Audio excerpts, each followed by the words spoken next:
1945, August 15th, is the day Korea celebrated its independence. With a skyrocketing growth in the economy, Korea is now ranked 11th in terms of world gross domestic product and 4th in terms of Asia, according to worldpopulationreview.com, a website that bases its data off of International Monetary Fund database and the United Nations database. Yet, Korea is still not being respected as a strong, independent nation. With Trump demanding a 400% increase in payment for the US forces in Korea, Russia and China invading Korea's airspace during their joint military sessions despite numerous warning shots, and escalating tensions with Japan has only placed Korea in between the tensions of many powerful nations. It is true that in recent times we have been badgered internationally by some of the world's strongest countries. However, it is also true that South Korea is ranked 10th according to a power ranking conducted by usnews.com, a partnership with BAV Group and Wharton School. This irony in power relations should break, and Korea should demonstrate its power at a global scale. For instance, take a look at what we as a country were able to do in response to Japan's exclusion of South Korea from its whitelist, which restricted exports of 3 chemical products used by South Korean companies to make cell phones and electronic displays. From July 5th, the people of South Korea came together to boycott Japanese companies' clothing brands such as Uniqlo to beer brand Asahi. A new day of independence was born. Korean independence from Japanese products. With 6 out of 10 Koreans taking part in the boycott, according to Korean Herald, the movement proved successful with Japanese beer sales dropping 28.4% in less than a month and Korean travelers to Japan dropping by 10%.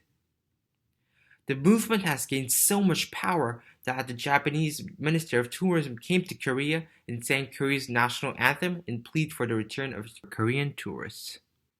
On top of these striking effects on Japan's economy, Korea's domestic products has also seen greater light. For instance, Korea's domestic beer has increased sales by 19%. However, not all individuals see the No Japan movement positively. With certain brands such as 7-Eleven wrongly being associated as a Japanese brand, some of the local businesses are mistargeted in the movement. Also, according to South Korea's Financial Supervisory Service, 125 listed companies that announced their first half earnings totaled 44.87 trillion South Korean won, or $36.8 billion, in the first 6 months of 2019, a 37% plunge from the first half of last year. Therefore, people are starting to worry that the No Japan movement might bring disorder for Korean companies, and voices to resolve the standoff continues to grow. To this, I propose the Korean Economic Independence Day, a day where Korean citizens only use domestic products for the entire day.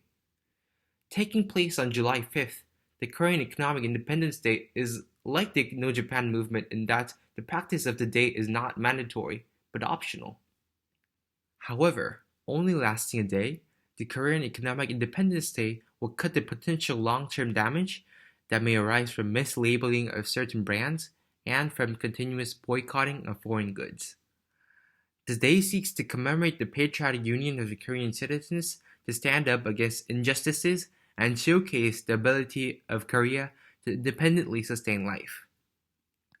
In addition to the ability to display Korea's ability to prosper economically without foreign intervention, the day will also promote the power of domestic goods and encourage their growth. On top of these messages, the Korean Economic Independence Day will project to the world Korea's ability to withstand foreign pressures and fight against any injustices like Korea has done for Japan through the No Japan movement. Therefore, let the Korean Economic Independence Day formally declare our role as a powerful, independent country.